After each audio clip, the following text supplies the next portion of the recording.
I say good afternoon to everybody and welcome to the Audit and Governance Committee of the 16th of January 2024, first one of the year. It's just, and before we start the proceedings, I expect just to bring to your attention some housekeeping matters. As we're all aware, there's no expected fire alarm test today. Therefore, if the alarm sounds, please follow the signs to the nearest fire exit and meet at the fire assembly point at the Caf Roma in Civic Square, please. Please, can I ask you use your microphone when addressing the meeting and that it is switched off if you're not using it, that all mobile devices are turned to silent. This meeting will be broadcast live to the internet and will be capable of subsequent repeated viewing by entering the Warspite room, and during the course of the meeting, councillors are consenting and guests are consenting to being filmed and the use of those recordings for webcasting purposes. Is there any objections? No? Okay. Can I ask Hannah, has there been any apologies, please? We've received apologies from Councillor Allen and Councillor Tuffin is joining us as a substitute. Okay. Just one thing I'd like to bring before the committee. Obviously, we have Councillor Allen's absence. I've been moved sideways into the chair.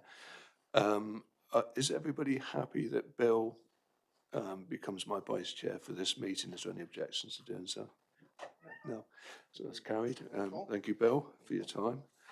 Can I just say to the members, is there any declarations of interest with regard to any of the items on today's agenda, please? No, so that's clear. We move to 3 now, to approve the minutes of the last meeting held on the 28th of November 2023 of the Audit and Governance Committee. Has everybody had a chance to read them? And is there any objections or alterations or otherwise? I take that as a no, so I'm more than happy to sign that off. Do that at the end, Chair? Yeah, I'll do that at the end, so that will be signed off. Regarding item 4, Chair's urgent business, there's none that I've been made aware of. So now we move to Councillor Rainsford. Yes, thank you, Chair.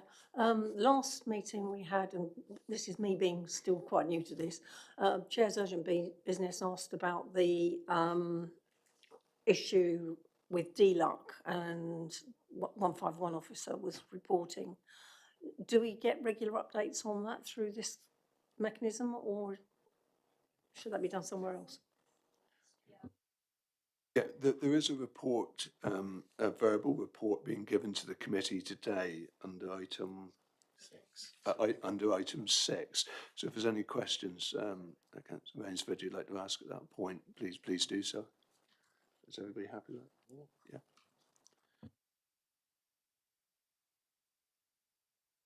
Yeah. So just to follow on with agenda item 5, a constitutional review update. Can I ask Ross to give us a brief on this, please? Well, through you, Chair, given that it's been a group of councillors that have put this together, I don't know whether Councillor Stevens wanted to say a few words. Can do it can do at this stage. Firstly, thanks to all the councillors and officers who've taken part so far, especially to Ross and Alison, who were both here today. It's a mammoth piece of work going through it, as we always say, and that doesn't change. We've gone through, just taking them in order on the agenda, we've gone through the petition scheme a number of times, and we came back because there were some questions on the electronic hosting site, and I'm probably mangling all my words, not being that tech savvy in this area, But we do have, I think, Ross, it's fair to say, our own sort of in-house online petition scheme, but there are also other external ones that people use to lobby, national government, corporations, etc. And that process often comes with a sort of ready-made supply of signatures. So if people want to lobby the government on their favourite subject or what other organisations they've already got, here's another few thousand I can just add on automatically without drawing breath. And that's certainly not in the spirit of what we want to achieve locally, we didn't think. So our one does require people to sign up themselves online, if not literally these days, and we're able to limit it to people within Plymouth.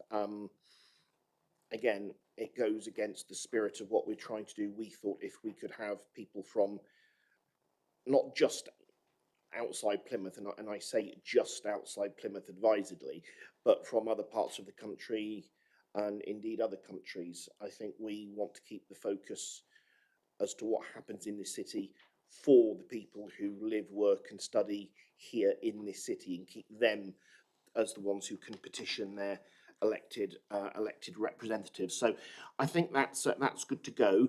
The next one is the Draft Standards Committee Terms of Reference, and for those old enough, we did have a standards committee a good few years ago. The standards regime, shall we say, I think came in the 2000 Act, and how local government deals with standards complaints has taken many guises over the years, and we've got back to the stage now that Parliament has decreed that I think we must have a standards committee. Is that right, Ross? I'm going to ask you to chip in if I get anything technically wrong. Absolutely, it is a requirement for us to have a standards committee. Yes. Thanks.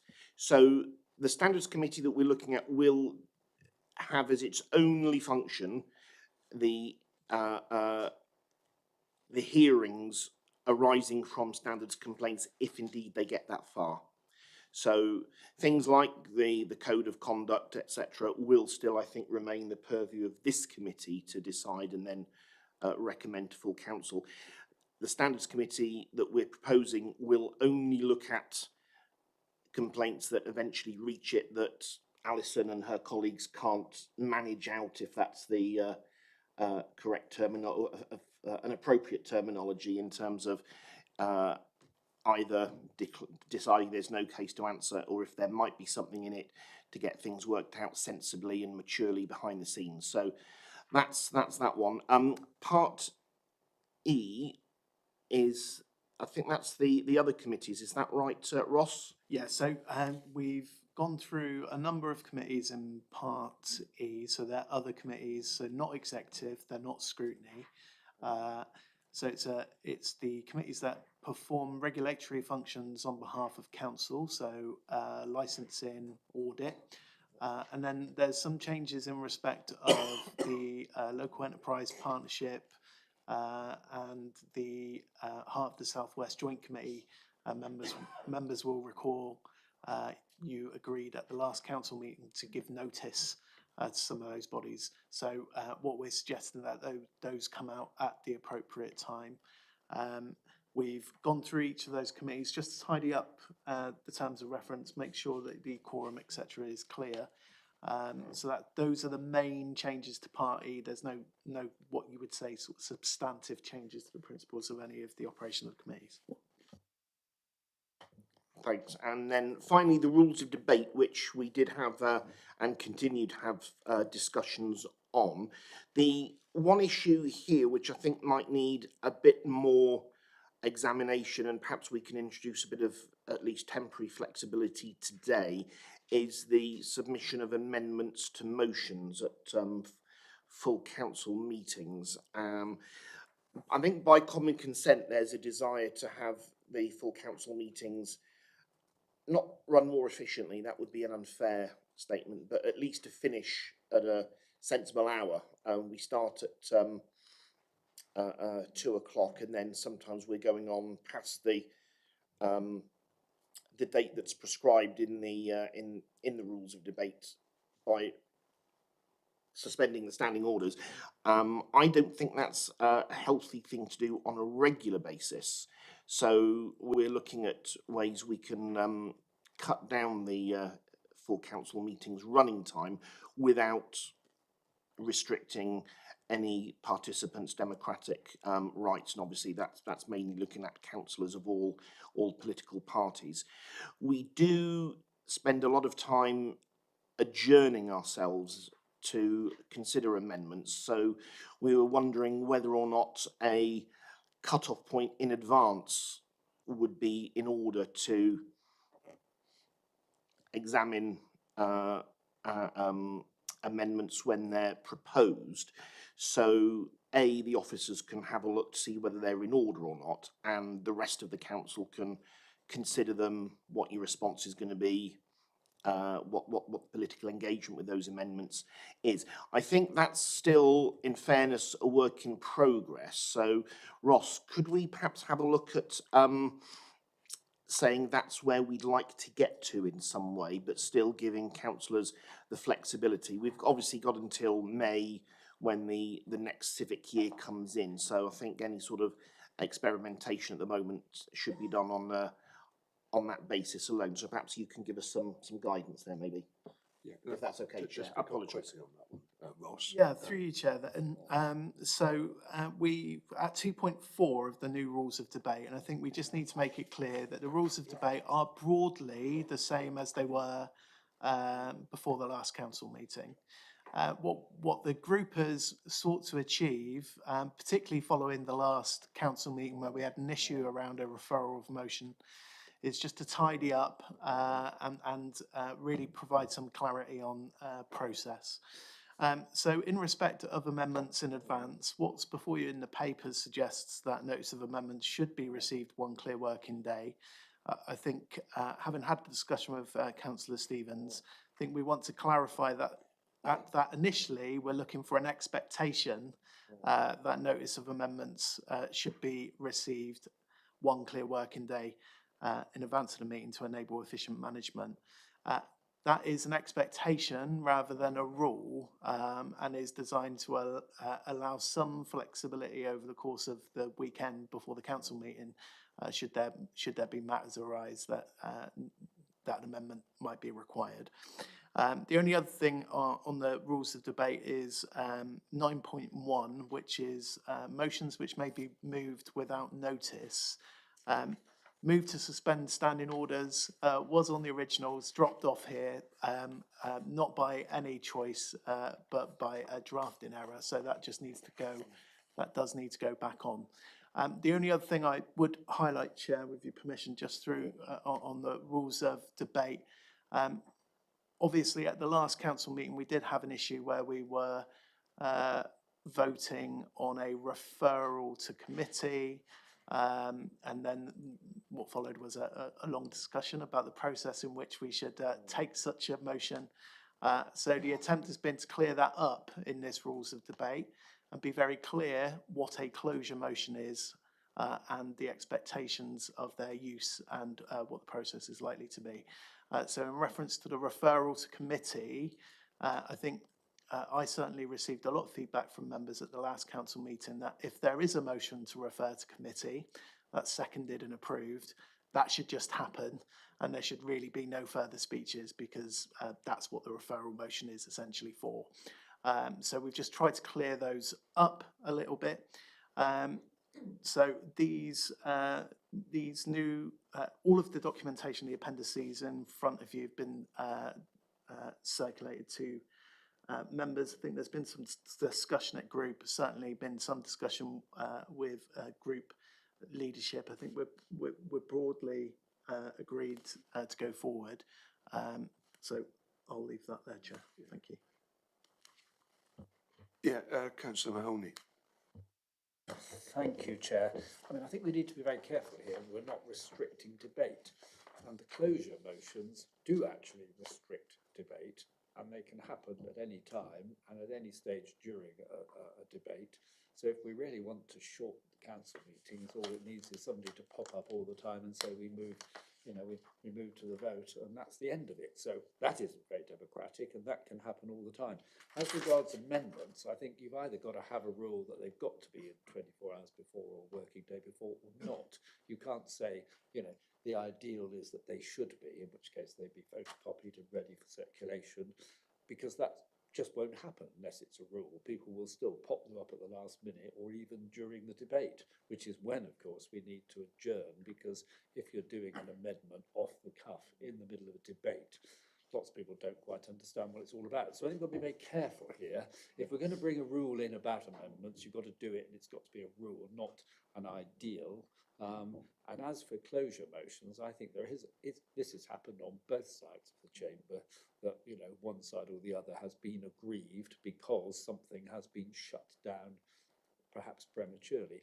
As regards meetings going on too long, I think there's a sanction which happened once in my very early days, I think, used to happen before I came on the council, that if people speak too long and say too much and there's too much on the agenda and too many debates, then it's adjourned and concluded the next evening.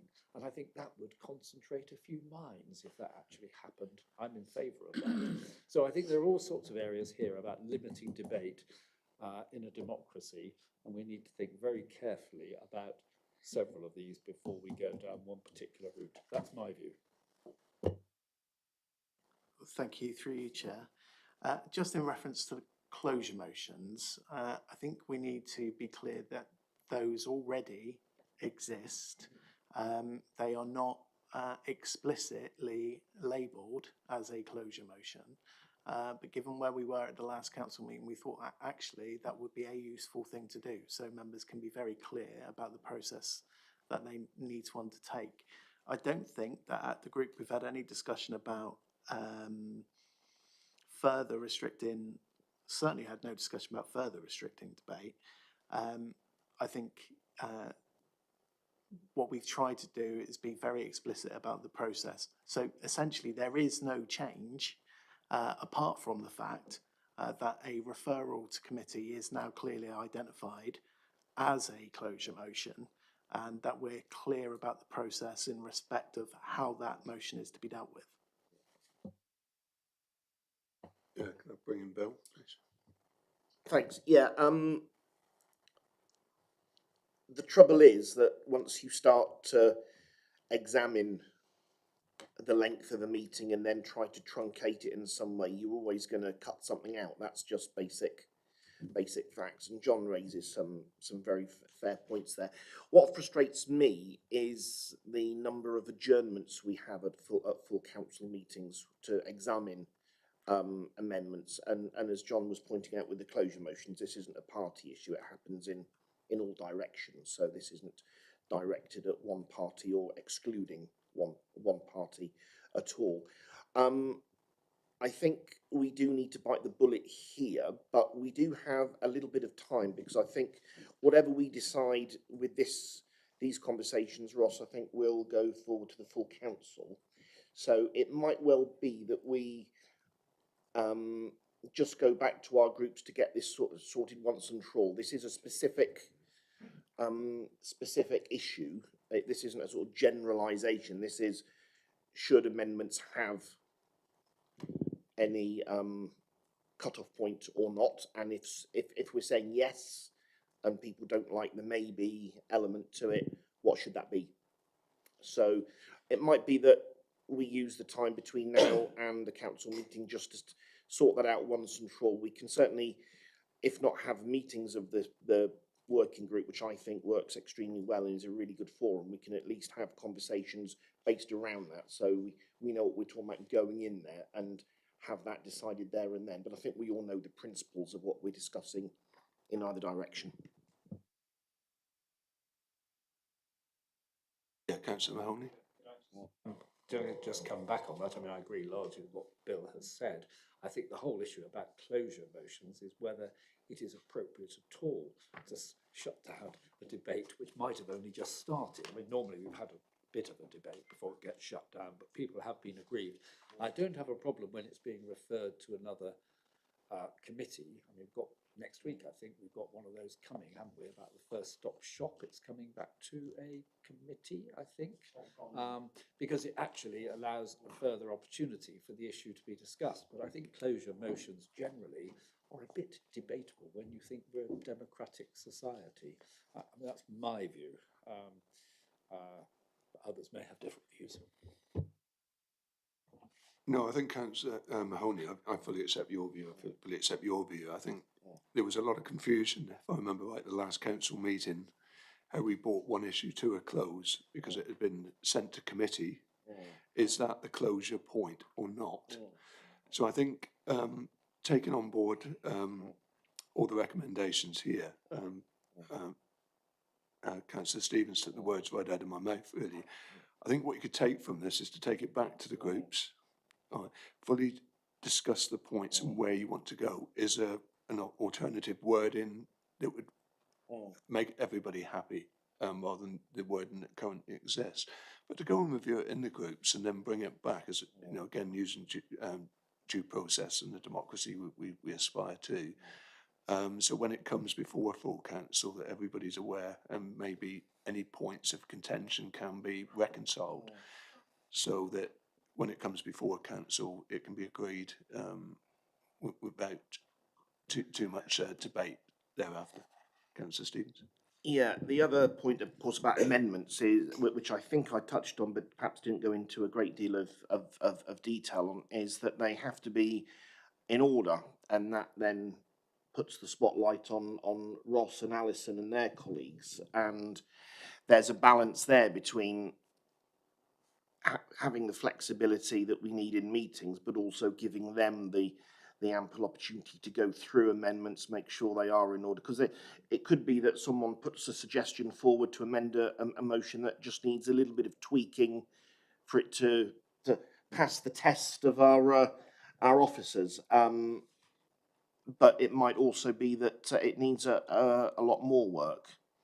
So I think perhaps involving them in that conversation between now and the full council meeting is a useful thing to consider. But I think because we're broadly agreed from what I'm perceiving on 90% of what we've got, it would make sense just to take that small matter away, have some offline conversations, so to speak, so that when Sarah, when she's back, and Lee will no doubt speak as well, we've got a set of proposals we can all agree on. If we don't have that now, then that's something we can go away and just tweak that last little fine bit to make sure that we do what I'm wanting us to do, which is to spend council meetings talking about the economy and transport and healthcare, all the issues that the people out there want us to talk about, rather than internal workings like this. This is what this process is for, and we shouldn't let that take over the other one, in my view. Thank you, Bill. Councillor Mahoney. Can I just come back on that? Yes, you're right. If amendments going before, they are scrutinised as to whether they are eligible. The problem with amendments being put on the day is, are they eligible? And that, of course, can lead to adjournment. So maybe we've just got to get away from having amendments that aren't given in advance. That would be my thoughts at the moment, but I'm open to discussion. Can I bring in Ross, please? Thank you, Chair. Not trying to close down the debate, but perhaps in an effort not to prolong it. So I think that the sense is that recommendations within the report broadly agreed, apart from rules of debate, in particular 2.4 in respect of notice of amendments. In respect of closure motions, I mean, that might be something that the committee wants to look at again, but brings back later down the line. The closure motions exist as they currently do, so it feels that if you want to spend some more time looking at those, you maintain the status quo for the moment, and at least they are explicit within the new rules of debate. So if with that amendment, I think the recommendation then to the committee is to accept the recommendations subject to further discussions in respect of the rules of debate. And over the course of the next few months, we'll be looking at the probity and planning, the corporate parenting group, and obviously getting on with quite a detailed task in respect of contract standing orders, finance standing orders, and employment standing orders. Now, we are aware there is some specific work to be done, particularly in respect of the impact of the Procurement Act 2023. So we would like to recommend that Audit Committee works within its current terms of reference, which is to sign off those changes without further reference to Council, which of course it could do if it required it, but that would be our recommendation. So, Chair, if that's my suggestion. Yeah, okay. Any final comments? Councillor Rainsford and then Councillor Mahoney, and then we'll bring it to a close at that point. Chair, the comment I want to make is actually about the petition element of this. So if this debate is carrying on, if Dr. Mahoney has a point relevant to what we're currently talking about, something else. Oh, is it? Okay. Well, yes. In which case, can I just make an observation? The petition scheme point 1.3 says council has prepared a template available on our website. I've typed in petition, paper petition, petition template, and every single one takes me to a petition for a locally elected mayor, a referendum, which then takes me to the government website. It doesn't give me a direction to a template where I'm a member of public I'd want. Through you, Chair. Yeah, as soon as the scheme's agreed, we will put the template and the access to the online system online. Thank you for that. Mr. Mahoney. Along this, but mine's on a different subject. It's about the Audit and Governance Committee and the quorum number. I think when I wasn't on this council for a gap, or certainly wasn't on this committee, the requirement to have an independent member to form part of the quorum was removed.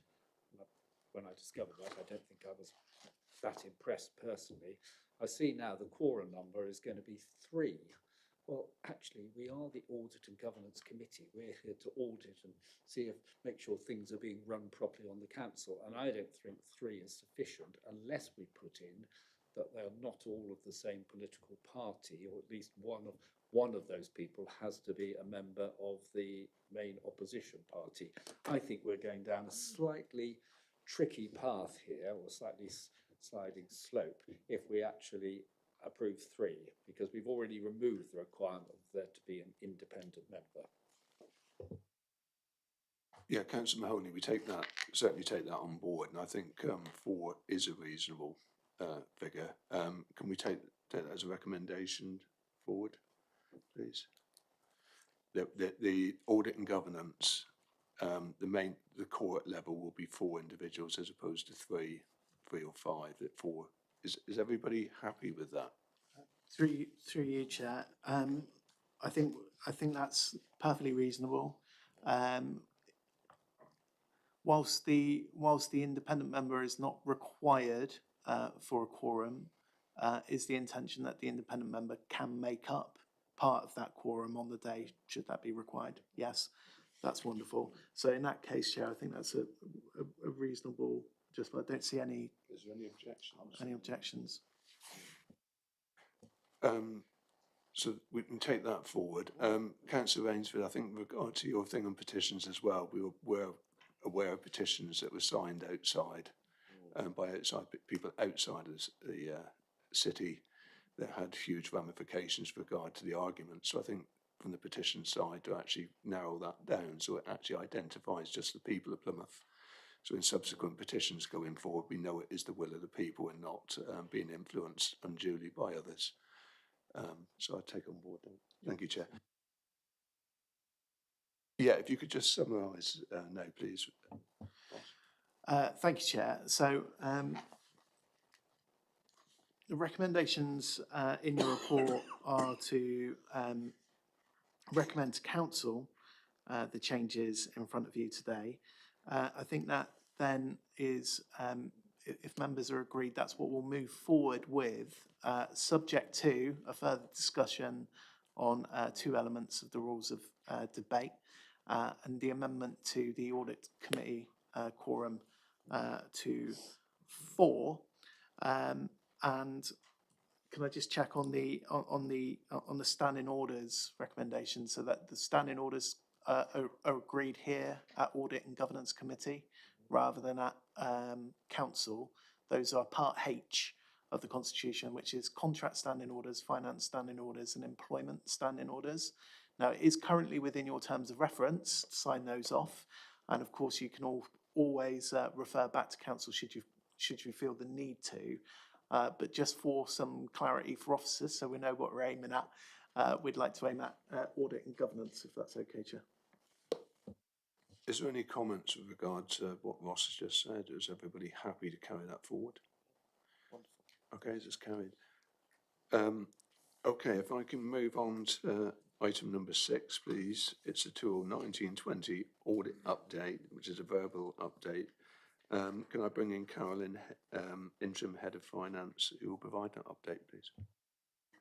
Thank you, Chair. It's a very brief update. David has confirmed that negotiations with DLUC are ongoing. We had correspondence with DLUC last week, and they said that they're making good progress on engaging ministers with Plymouth's request. That's all I have at this current time. Okay, Councillor Rainsford, is there anything you wanted to bring in on that one? Thank you, Chair. No, I just wanted an update on where it had got with DLUC and the fact that ministers, the wording is ministers are now engaging, is a step forward on what we had last time. And I'm hoping that that's going to be a positive. Thank you. Councillor Mahoney. Chair, I'm just becoming a little concerned as to where's this going to lead. I mean, it was 2 3/4 years ago that I was assured by senior officers and various other people that this wouldn't be an issue when I became the chair of the Audit and Governance Committee in May 21. Well, we seem to have not got very far, other than the auditors are absolutely refusing to sign it off, and it's now gone for adjudication or whatever. But what is going to happen? At what point does this impact the setting of the budget this year? I mean, we've set previous budgets, even though we haven't signed off the 1920 accounts. So presumably we can set another budget without signing off the 1920 accounts, or can't we? Because I get the impression we're reaching some sort of crisis point. I mean, I think we are at a crisis point, but I want some explanation as to where we are in the process if we do get a decision or if we don't get a decision, if that's appropriate. Yeah, can I bring in Giles, please? Councillor Mahoney, I'm not sure if you've ever told that everything would be all right about a profound disagreement between us and our external auditors over a £72 million refinancing. But nonetheless, we're certainly in conversation with our external auditors who are represented here today, Grant Thornton, that the deadline that I think everyone's working to is prior to the agreement of our 24-25 budget, because there are implications about whether or not the council's granted a capitalisation direction in respect of the 1920 accounts that would have potential implications. So firstly, we're all working to a timetable of prior to the setting of the budget. Secondly, inevitably, Carol, as interim head of finance, would be careful to frame the answer in the right way. A huge amount of effort is going into liaison between us and colleagues at DLUC. It's quite an unusual situation. Usually, capitalisation directions are granted to councils who are in severe financial straits and need a direction to be able to borrow to cover revenue expenses. I think as members of this committee are aware of the fact that we've been banking over £1.4 million worth of revenue savings as a result of this move. We're not after further finance, we're after the accounting treatment of the refinancing of our pension deficit in 2019 to be appropriate for our external auditors to be able to sign off the 1920 accounts. Still requires the capitalisation direction, and the Department for Levelling Up Housing and Communities has a set of criteria that need to be met in order for capitalisation to be granted, and we're just working through making sure that they are addressed in a way that's acceptable to DLUC prior to that capitalisation direction. So we're working very hard to do this, and we're working very closely with Grant Thornton as well, who are giving us their full cooperation. And I know even yesterday there was a further exchange of information between our Section 151 officer and officers at DLUC. So hard deadline setting of the budget at the end of February. Great amount of effort being done at the moment, and it'll only ever be all right when it's all right. Can I just pick up on the concerns of the members? Obviously, this has been ongoing for 3 years. How we got in this position is another argument for another day, and maybe a subcommittee to actually look at. But is it fair to say, now I've heard the rumour that if the accounts aren't signed off this year, are we in danger as a council of setting a legal budget if the capitalisation directive doesn't come through? Firstly, I think for real clarity, Grant Thornton asked for, and this council undertook, a full governance review following this transaction. All the issues that were raised were addressed by an independent governance review, which covered every aspect of the decision making that led to this decision being made. So I'd recommend to any member who is unclear about what happened, why it happened, and what the legal advice was, to read the review. There were a number of recommendations that were made. Those were brought to this committee over a period of about 6 months, and all of them were addressed within that period. We have some new procedures as a result. The council, no officer in this council would recommend the setting of an illegal budget, and it will be concomitant on both our colleagues at DLUC, officers of this council, and members to ensure that that at no point is the case. And I would only say, as someone who's been involved with this ever since it started, I would just reiterate that there is no question either from our external auditors or anyone else as to whether the value for money aspect of this proposal has been met, which it has. I'm just aware of that. I'm probably sounding quite defensive now, so I apologise for that, Chair. No, thank you, Giles. But obviously, I think with regard to this issue, there's obviously new members come online that weren't au fait with what had previously happened. So I think in reference to actually directing them to the reports is certainly a worthwhile suggestion to be able to look back at how we got there. But you said that I just need that one question answered. If DLUC don't come back with a decision by the time we set the budget, what's the ramifications for the council at that point? Once again, we'll work back from the fact that this council will not be setting an illegal budget for the coming year. So whatever happens as a result of this, we will definitely be presenting a way in which that would not be the case. Councillor Rainsford and then Councillor Mahoney. Thank you. Perhaps, Giles, you can clarify.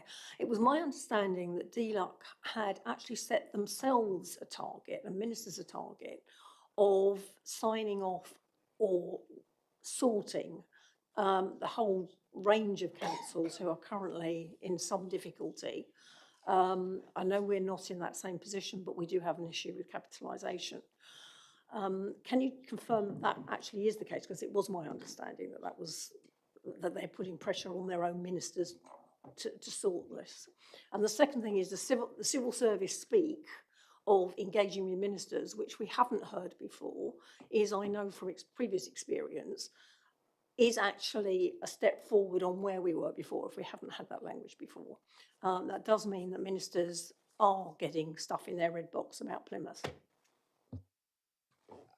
Be Thank you, Chair. It'd be difficult to speak for any other councils who are in the position of requesting a capitalisation direction, so I wouldn't like to give any assurances on that front. I think there's an understanding between the council and our auditors and our colleagues at DLUC that there's a requirement for this to be addressed prior to the setting of our budget. The reason for that is that it's a request by Grant Thornton that they're not put in a position to of any difficulty in terms of us setting a balanced budget. And really, that's to do with the fact that one accounting interpretation of 2019-20 is that without a capitalisation direction, we should account for the full £72 million in our 19-20 accounts. Now, any council, however big their reserves almost, would be in a would find it very difficult to account for £72 million in a year where that wasn't previously the intention. So there's a very clear reason why we should be aiming to achieve this at the same time. And once again, capitalisation direction requires a ministerial sign-off, and therefore it's absolutely essential that ministers are engaged in the Plymouth request. We're absolutely clear that they are, and we just need to make sure that the requirements for agreement are met, and there's a full understanding and agreement that the process for agreement is appropriate, and the City Council's provided all the evidence that it needs to have provided in advance of that decision being made. But I think we're pretty confident that that process is going to be completed in time, even though we can't say in advance whether it's been agreed. Councillor Mahoney. Thank you, Chair. Sorry to prolong this. Two questions, really. One's come as a result of what Giles has just said.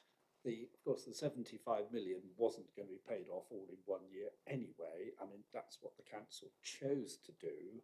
It was to be paid over 10 years, I think. So, you know, it wasn't a whole huge sum of money in one go. But secondly, how were we able to fix the legal budget last year, but we can't this year? Is this simply because of the time constraints? We are just running out of not signing off accounts 3 or 4 years ago, because I'm a bit confused as to why we could fix a budget last year and the year before, but we can't this year. I take on board your comments, Dr. Mahoney. Can I just refer to Giles, please, on that one? I'll be choosing my words as carefully as I possibly can.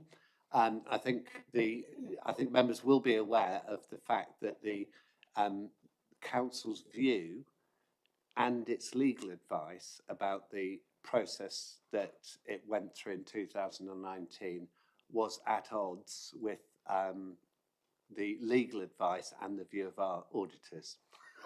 And quite a lot of the backwards and forwards over that period. And let's bear in mind, this is a major decision with huge financial implications either way. That there is some justification for that process being quite drawn out, given the disagreement. That has narrowed to a point at which both the council's agreed with Grant Thornton that an appropriate way forward is to seek a capitalisation direction, which in effect, and without getting into the technicalities of this, he said, looking at the interim head of finance next to him, is to provide the appropriate accounting treatment for an action that has already been taken in 2019. So the council won't be borrowing any more money. It won't be approaching any other sources for any other finance. It will be agreeing an accounting treatment with both the government and with Grant Thornton for an action that took place in 2019-20. So there'll be no difference there. But having agreed that a capitalisation direction is the way forward, it would be Grant Thornton's interpretation that if the council hadn't made the appropriate provision for that, then that expenditure would fall on that year. If you play that forward to this year, that means the council would need to be retrospectively making allowances for that expenditure in 2019-20, hence would be causing problems in terms of setting a balanced budget for this year. So the current deadline is a result of we need to sort this out, but also it would be at odds with the accounting treatment that's now been agreed with our auditors. All right, I want to bring this to a close, but I just want to see, Councillor Rainsford, I'll just let you quickly speak. And Just very quickly, we've got a potential general election being called in May, maybe. If it is, and we're going to purdah in terms of government, what provisions are in place for a decision to be taken in time in that circumstance? Do the civil servants take the? I think that's answered, and that would be in advance. The budget would come before and we enter any period of purdah on that. But can I just say one thing of officers, just obviously with regard to the concern of members here, that as soon as the decision is noted, it's promulgated straight away to all members, so that all members are aware that the decision has been taken and where we are on the matter at that point. Is that fair to everybody here? Is everybody in agreement with that? Yeah. Okay, so if we can go on to item 7. Sorry, external audit update, and unfortunately Paul is not going to be able to join us today, but Barry Morris will give us an update. He's online. Thank you, Chair. Can you hear me? Absolutely. Yep. Clearly. Thank you, that's brilliant. So Chair, Paul sends his apologies. So just to introduce myself, so I'm Barry Morris, so I'm the regional partner for the South West. I did used to be the engagement lead for Plymouth City Council many years ago. I'm not sure that I recognise any faces, so it's nice to see the council again. What Paul's asked me to do is just set out what the issues are regarding the backstop proposals and therefore how that impacts Plymouth City Council. Now, members may be aware that there's been significant delays in the completion of the external audits of many local government bodies. Indeed, it was reported by Public Sector Appointments Limited that as at the deadline of 30th of September 2023, the number of 22-23 audits that were signed off was 5, which is just over 1%, which is a rather sorry state of affairs.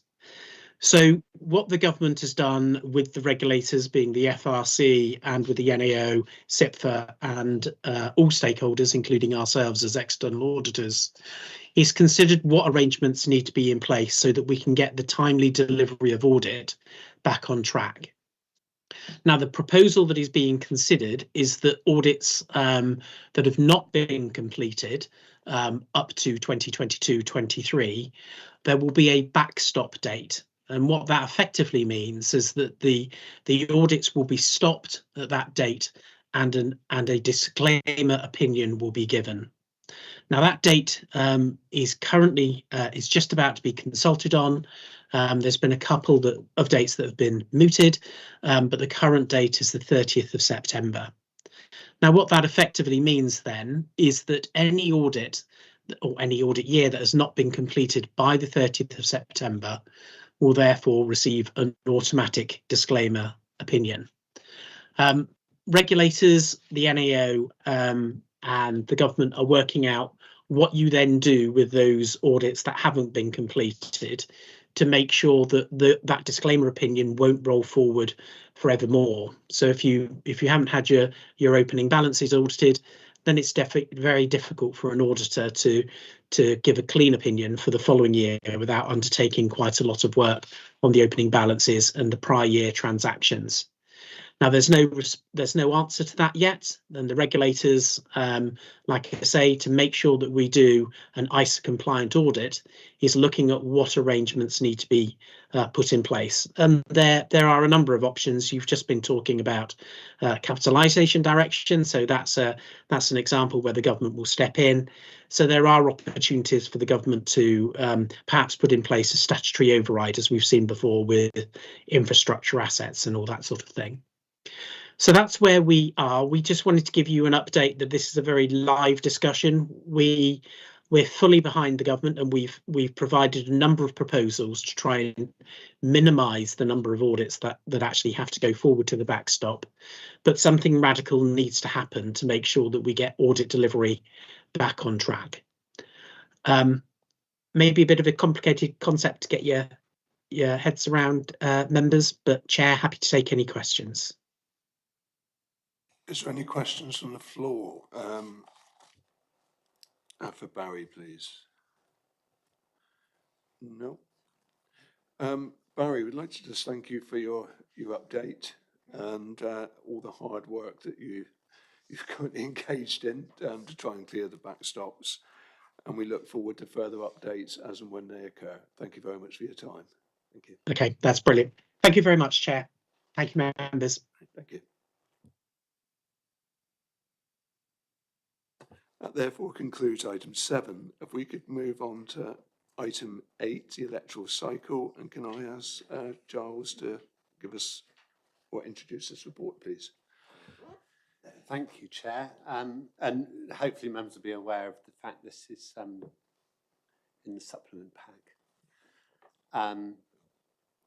You'll also be aware of the fact that the last meeting of this committee asked for this to be put on the agenda for today for a proposal to be prepared to go back to full council. Just and once again for those standing in for colleagues, a little bit of a chronology for this. Council in November 2022 asked the Audit and Governance Committee to oversee the design and implementation of a public engagement consultation exercise around electoral cycles. A complicating factor that has hove into view is that after that decision was made, the Local Government Boundary Commission for England also informed the council that it would be undertaking what's described as an electoral review. Probably members would recognise it better as a ward boundary review, but I don't want to confuse people by giving it the wrong name. So it's actually called an electoral review, which, as members will know from being briefed, is due to start, well, it's technically already started, but over the late spring and summer of this year and into next year. That will go back to the drawing board in some ways and decide the overall number of councillors that this council should have, and it will also then review all the ward names and boundaries for the city. The outcome of that will form a order in front of Parliament and will then be the subject of all-out elections in 2026. And the issue has been as to whether the council should have a firm view of its electoral cycle arrangements going into that review, or whether it should consider any change from its current arrangements for thirds during that review, or as a result of any decisions that have been made. The recommendations in this report are that, as well as commending to council the previously agreed question for the consultation, which seemed appropriate at this juncture, also that the council should undertake its engagement at the same time as the Local Government Boundary Commission is advertising its proposals for numbers of councillors and ward boundaries and sizes. Two reasons set out in the report for this are, number one, members who will, of course, make the decision as to electoral cycles would like to be aware of what the proposed numbers and wards are prior to deciding whether to change the electoral cycle or not. And the second reason set out in the report are that traditionally, when we've researched all the other public engagement exercises around electoral cycles, the response rate has been startlingly low, potentially typifying the fact that this doesn't have a great deal of resonance with the public in terms of an important issue to get involved with.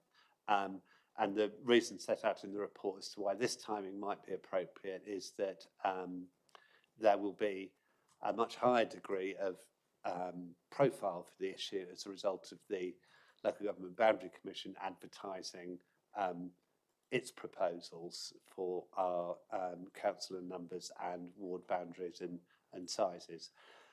But anyway, hopefully the rest of the report is fairly self-explanatory. It's probably worth just briefly clarifying one implication from this, which we've discussed as a committee a few times before, is that one change in the legislation since this last happened in Plymouth, which is in 2001, is that the number of members per ward should be divisible by the frequency of the elections, which is a rather long way of saying is if you have elections by thirds, you must have 3-member rather than 2-member wards. So if we go into an electoral review currently at thirds, then the presumption by the local government boundary committee would be that we would have a pattern, a consistent pattern of 3-member wards recommended back to us by the local government boundary committee. The only circumstances outside extreme circumstances that 2-member wards would be permissible would be if the council made a decision that it would have all-out elections every 4 years. So one implication of either remaining with thirds or not undertaking the consultation before the and deciding to move to all-out elections is that, as I think as members are aware, we have 3 wards currently that have 2 members. Any council with elections by thirds would be expected to revert to a different layout than that. So it's not really implication of delaying the consultation, it's an implication of having elections by thirds, is that our 2-member wards, which were permissible in 2001, would not be permissible in subsequent to the expected review. I hope I haven't just made things more complicated by saying that, but I'm obviously happy to take any questions. Councillor Mahoney. Yeah, well, I think you've explained it very eloquently, Giles, and I think we probably all understand it if we were a little confused before, which there has been some confusion. My issue is that there are problems if we don't keep 2-member wards in certain parts of the city, particularly Plympton. You know, fitting 3 into 2 or whatever just doesn't work, or may not work. And I thought the whole idea of having the electoral cycle review before was to decide or see what the people of Plymouth thought, the good people of Plymouth, who actually do have a view of this probably. Perhaps not many of them may express it, but some would. And if the evidence was that a 4-year cycle was, 4-yearly elections was what was desirable, cost effective, helps the administration with continuity, was what the public wanted, then that may be the way we should go down as a council, in which case we could then have kept some 2-member wards. The problem is now we don't know that before we actually reach the position where the Boundary Commission is going to release its initial views. And as you say, they're going to have to try and squeeze wards into 3s or whatever, 3-member wards, which is difficult. So we've ended up in the situation where almost perpetuating or going back to 3-member wards, even though that might not be the ideal situation, because we haven't done the consultation in advance, which we should have done. I mean, I think this was ideally initially going to be done 18 months ago, and it's been shelved and shelved and shelved. So now we're sort of in a position where, well, we're almost prejudging what the Boundary Commission had to say because we haven't done the consultation, or they're going to have to fit in with what they think is the status quo. As the rules have changed since the last time, and you can't have 2-member wards if you do it by thirds. You know, this is where I think we postponed this. This will probably be a debate we'll have at council, I suspect. We postponed it beyond what should have been the case, and we're now in a position where the options and the timings are getting really difficult. I thought, and I thought I was assured very recently, that we would have done the consultation before the Boundary Commission produced their initial report. But it seems that won't be the case now. So, you know, have comments on that I would appreciate. Chair, with your permission, just briefly, 2 things. Firstly, and I'm sure members are aware of this, and I'm sure Councillor Mahoney is as well, the change of electoral cycle would take place as a result of a council decision with a 75% majority. So regardless of the outcome of any consultation, the council would have to meet and there would have to be a vote and there would have to be a 75% majority. And I'm imagining there'd be more arguments just than keeping 2-member wards in Plimpton that would be employed during that debate about whether to have 4 yearly or elections by thirds. So it wouldn't be, is the consultation carried out before the review begins? It would be, is the consultation carried out, analysed, results put forward, and a vote had a council with a 75% majority? But as I say, I'm sure that's absolutely clear. The legislation is such that it doesn't preclude legislatively 2-member wards if they're elections by thirds. It says there would effectively, and I won't be able to quote it to you without quickly looking it up on my computer, there would have to be extremely compelling reasons for there to be 2-member wards. Discussed this with our commissioner-to-be from the Local Government Boundary Commission for England, who said recently a boundary review in Crawley had agreed 2-member wards with elections by thirds.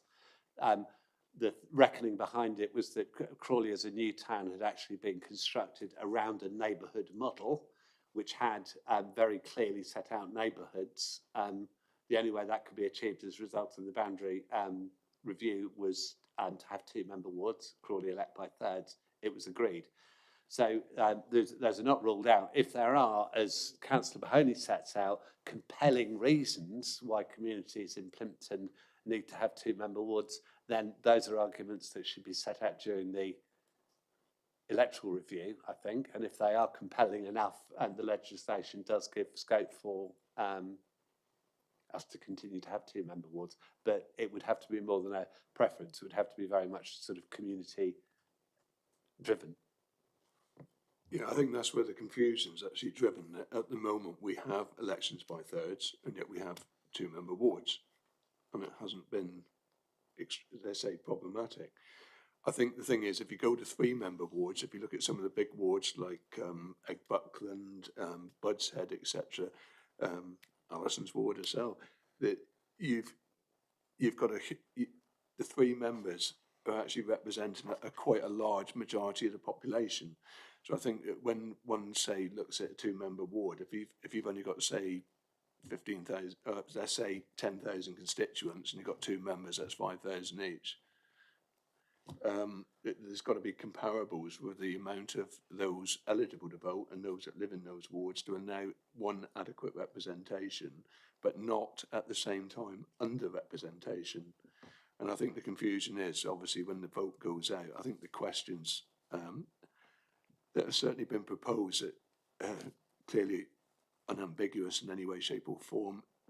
Do you want council whole elections, keep the current system? I have no preference. I do think that needs to go out as soon as possible. It was voted on, if I remember, in council last year, wasn't it, that we actually get on with it. That I think it would be prudent to set a time scale and actually get on with that so that the result can come in and then be run with the other results as we go along. Just a thought. Councillor Benny, Councillor Rainsford and Councillor Mahoney. Thank you, that's really helpful. It was just a question around, so those questions we've voted on and agreed, but I suppose there's the bit underneath that for me around, so what are the costs and what are the benefits for each of the options? Because, you know, there's an annual cost of the voting compared to doing a once in 4 years cost, which as a voter, I would want to know about. Because it's not just a case of tick one of these, that's what I'd like. Actually, it has an impact on the money that comes into the council and how it's spent. And actually, I think that's an important, you know, it's important to make it visible for people to see in terms of, you know, I want to keep the current system and therefore acknowledge that it may cost extra. You know, or it may not. I don't have the evidence, but actually I think it's important to have some context around each of those for people to make informed decisions. And then the other bit for me was around how do people make the links between the boundary commission stuff and work and this consultation? Is it are they done together or are they done separately but cross-referred? Because there's a bit about helping people to make the links again and understand context. Yeah, thank you, Mrs. Benny, for that. Giles, can you respond, please? Thank you for the questions. I think there's an expectation that the consultation engagement exercise would also be the subject of quite a major information sharing exercise as well. This committee has seen various reports over the years with showing some of the cost benefit analysis and some of the other arguments to and fro between elections by thirds and all-out elections. Unfortunately, it's not a particularly exact science because councils pay for their own local elections, but we are paid to undertake the Police and Crime Commissioner and general elections. So when elections coincide, it's cheaper for the etc. So it's not over. If you choose a 4-year period, you can do a calculation, but one's never quite sure. Particularly over the last 5 years with general elections, we haven't known when one's coming and when one isn't. But nonetheless, we produce a lot of information there, and that would certainly accompany the campaign. Second part of your question, very instructive as well. The Local Government Boundary Commission would be at pains to point out that they have no role in advising the council as to appropriate election cycles, and would want to take a big step back from that. It used to be part of their responsibility, but it isn't anymore. It's very definitely for councils to decide themselves. So they would want to make that clear. But part of our job is to make sure that we time if the committee agrees these recommendations to council, that we work with colleagues from the Boundary Commission, but also that the council will be seeking views about ward boundaries and names at the same time. So there will be quite a lot in the public eye, and our job will be to make sure that these things are linked at that period. And on the timescale process, that is addressed in the recommendations chair, but it's entirely up to the committee what it recommends to council. Yeah, thank you, Giles, especially for clarifying that point that there is no direct link to the Boundary Commission. It is a separate issue completely. Councillor Rainsford.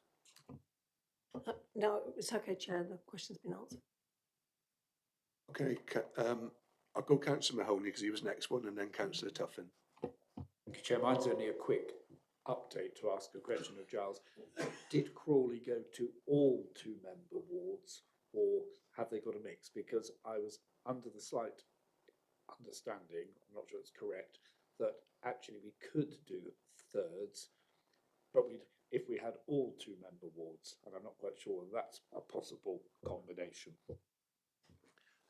Through you, Chair, Crawley, they didn't go to all 2-member wards.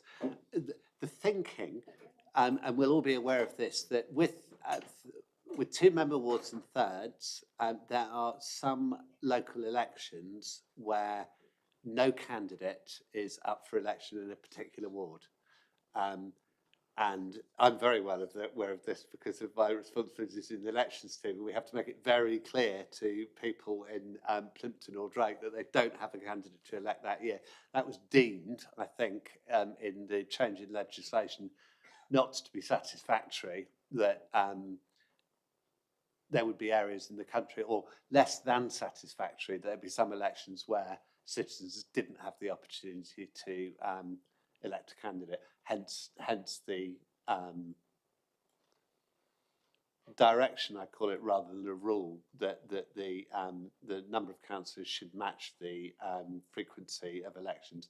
But exceptions can be made, and you don't have to go all 2-member if you have to. Obviously, if you had either one member, you could have 1-member wards, and that wouldn't be a problem either. But they're extremely rare.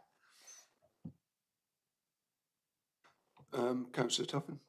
Thank you, Chair. I mean, just a quick point, because I think it's important that we look at that, because I think although I take on board the question of finance, whether it be savings or not, I think there's a question of democracy, and I think it's very important that people have confidence in people that are governing on their behalf, and to have that opportunity to make a change is really important, and to have that opportunity perhaps to see us if we knock on the door every year rather than every 4 years.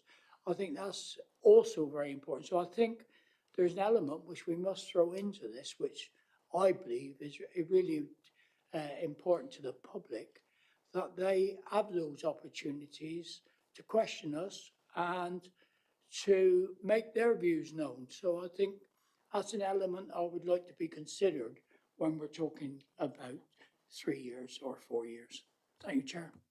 Councillor Tuffin, I think you raised a very pertinent point. What price do you put on democracy in the bigger picture? We can't project costs ahead because we don't know what inflation is going to be ahead. So any figures that come out now would be irrelevant, say, in 10 years' time, if one was to look at that as a cycle. So, you know, I think, yes, it is a point that needs possibly further discussion. At what price do you put on democracy, I suppose, is a question. Mrs. Bennett. Yeah, I suppose reflecting from an independent perspective, the bit for me is ensuring that the people that are represented, have the costs and the benefits. And you know, if I am voting for an individual, my understanding is that if they're voted this year, they're in role for 4 years. And it's another part of the electorate which has a vote next year. So it's not an annual touch base for me, is that I don't have a choice to change stuff every year. I understood I had a choice to change every 4 years for my particular constituent area. You know, so there's a bit about being really clear about those costs and benefits if we are democratically going to allow the local people to provide an informed view. And I think, you know, that's why I've said costs and benefits, because I would like to understand, if I'm a voter in Plymouth, actually what is it I'm contributing? What does that mean in terms of the costs that and the difficult decisions that the councils have to make? And is it something that I might offer a view on as a taxpayer locally? So that's why I feel it's very important to have both costs and benefits, so that people can take a view. Chair, a tiny correction for Mrs. Penny. You have more than one representative. So it's a ward representative, and 17 of our 20 wards have 3. So you get, in those wards, you get a chance every year to vote for someone. You're quite right, they're elected for a 4-year term, but there are 3 of them. so you do, and the idea, going back to that point, I think one of the reckoning is that you have a chance to, when in voting by thirds, that you should have a chance in each of those 3 years to express your political preference, your preference for a councillor. So they are elected for 4 years, but you've got more than one of them. Is there any further questions? No? Okay, well, that brings us on to the recommendations. The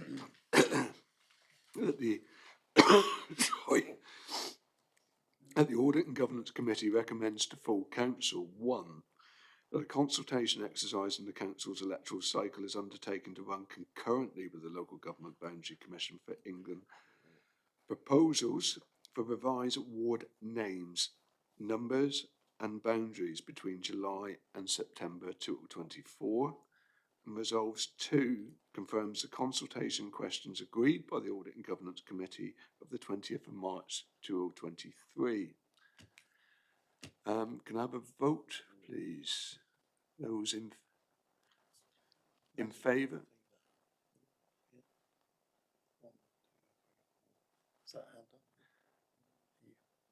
I'm going to abstain at this point. Yeah. That's 3, 4, 4, 4. And against? 1 against, 1 abstention. Carried. Yeah. All right, so that's been carried.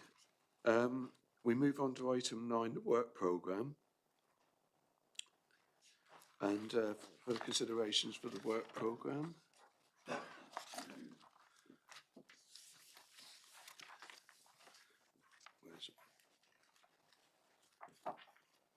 Can Can I ask Ross to introduce this one, please?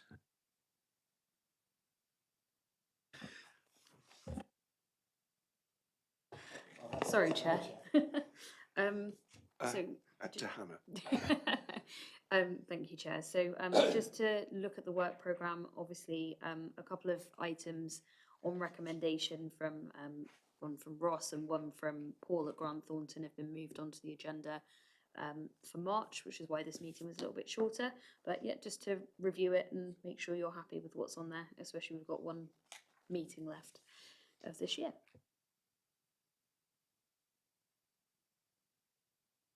Happy with that? Yeah, is everybody happy with the current work programme? Thank you. So the last item on the agenda is item 10, tracking decisions. This is just for noting only, and it's pages 67 to 68 in your bundles. Through you, Chair, I think we've just completed minute 4, which is the first tracker resolution on there, so that'll come off.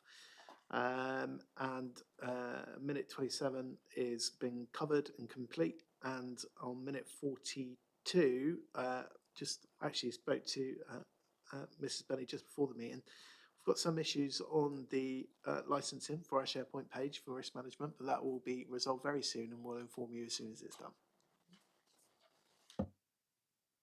So is there any questions regards to the tracking decisions? No. It therefore brings me to the point that we conclude the meeting, to say thank you to the officers for all their hard work. Thank you for all the people that are listening in, and especially the members for their time as well. And we look forward to seeing you at the next meeting, which I'm not sure what the date is yet. March. In March. And in the meantime, you all take care and look after yourself. Bye-bye. Thank you. Thank you.